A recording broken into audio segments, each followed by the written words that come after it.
Hey guys, so this is lesson 20. It's called Testing Generalizations, okay? And this is actually our last video lesson for this unit.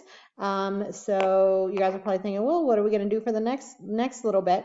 Well, you'll have a project to do here for geometry to finish out this unit. So the next couple days, you're just going to do some practice and projects.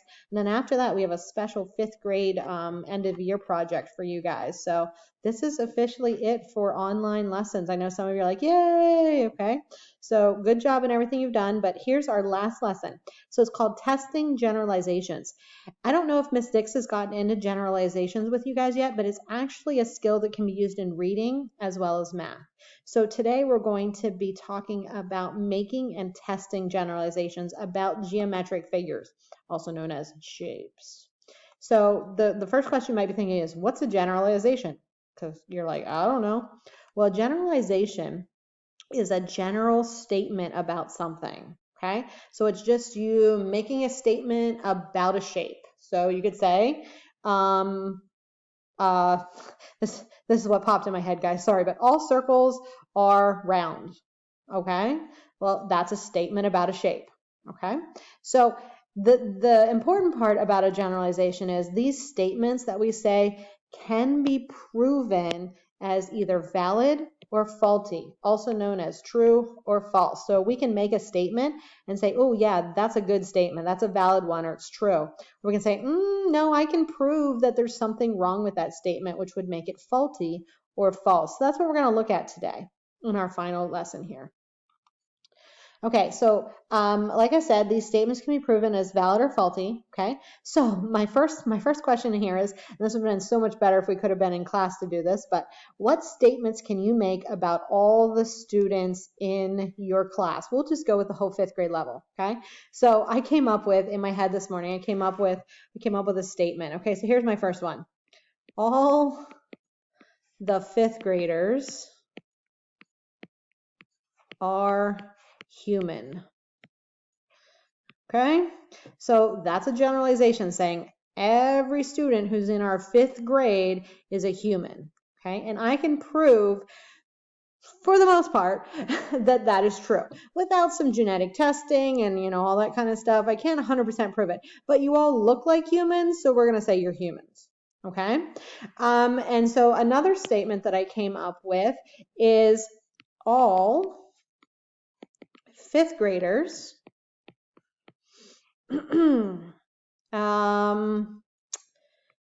carry a pencil box.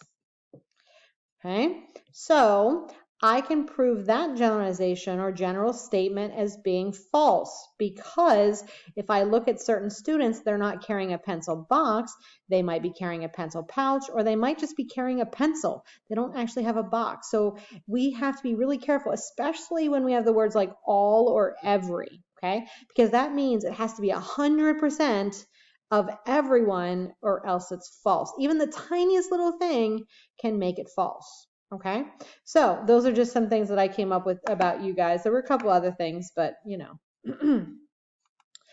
Okay, so we're gonna take this and we're gonna apply it to our geometric figures or our shapes that we've been talking about. So my first statement is a rectangle is also a square. Okay, so that's saying if I draw a rectangle, it is a square. Okay, so let me do some little drawings here. So here's a rectangle. Is that a square? Here's another rectangle. Is that a square? Here's another one. Is that a square?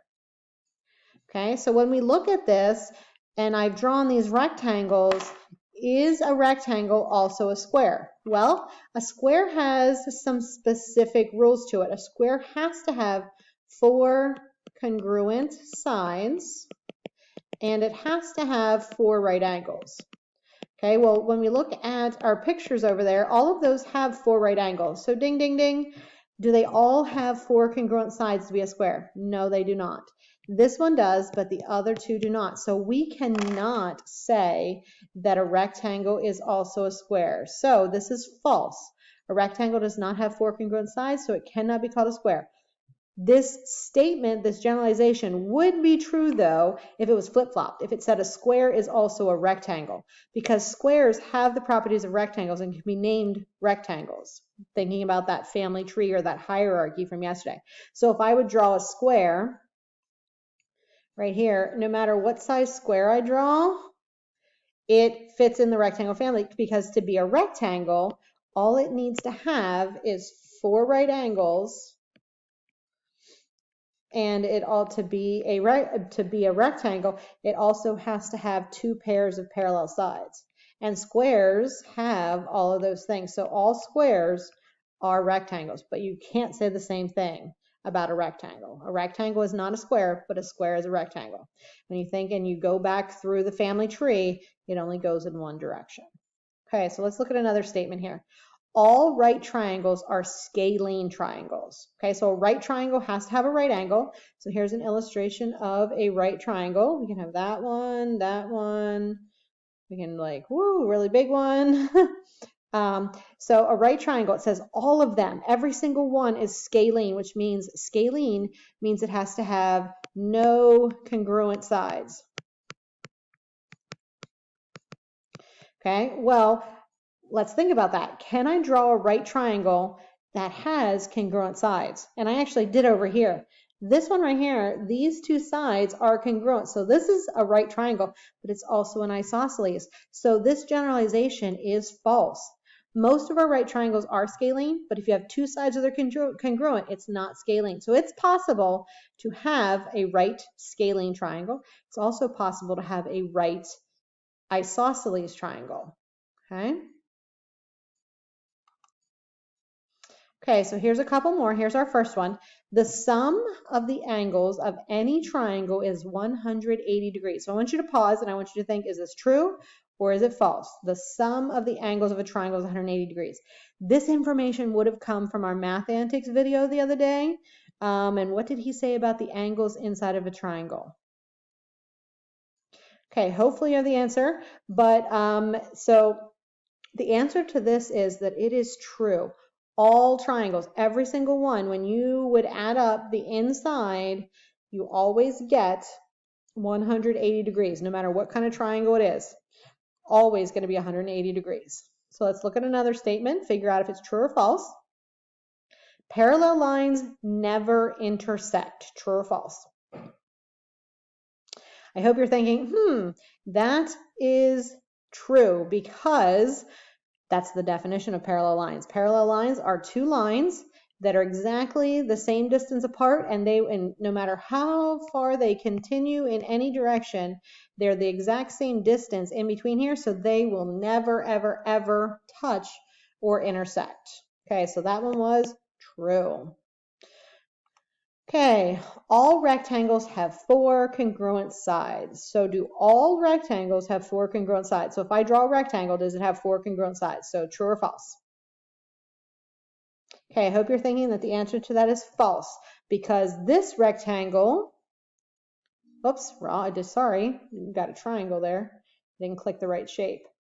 This rectangle does not have 4 congruent sides, but this one does. Okay, so since it says all, because some of them do and some of them don't, this is a false statement.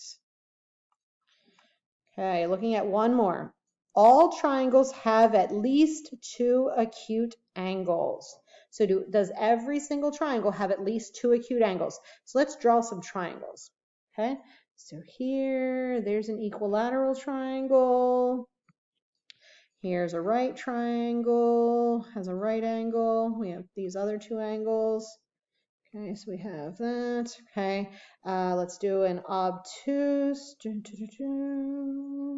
Okay, so we have big obtuse.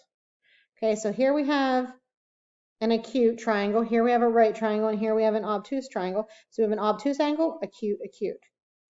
Acute, acute, acute. Right angle, acute, acute, and acute means less than 90. So this statement is true because all triangles have 2 acute angles. The third angle decides whether it is named an acute, like this one, an obtuse like this one, or a right triangle like that one.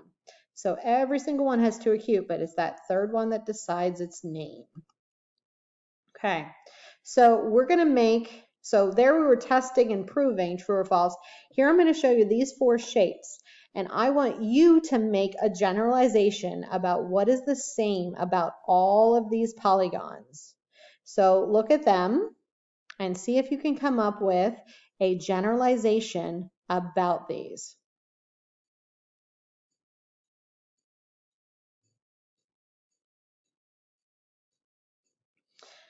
Okay, guys, hopefully you came up with something. I don't know what you came up with, but here's what I came up with. These polygons all have one pair of parallel lines. And here's my proof. These two are parallel, those two are parallel, those two are parallel, and those two are parallel. So each one has one pair of parallel lines. You may have come up with something different. If you said something like they each have a pair of congruent sides, they don't. If you said something about they all have right angles, they don't. If you said they all have an acute angle, let's look here. Acute, acute, acute, acute. Hey, that one would work. I don't see any more that might be possible. I guess you could say they each, let me look here. They do not all have an obtuse. So yeah, I think it's one pair of parallel lines where they each have an acute angle, but that's the only thing I can see. Hey, if you find something else that you see that I didn't see, feel free to send me an email and be like, hey, I found another generalization. Okay, guys, that's the end of this generalization lesson. Good luck on the practice and on your geometry project that you're going to have later this week.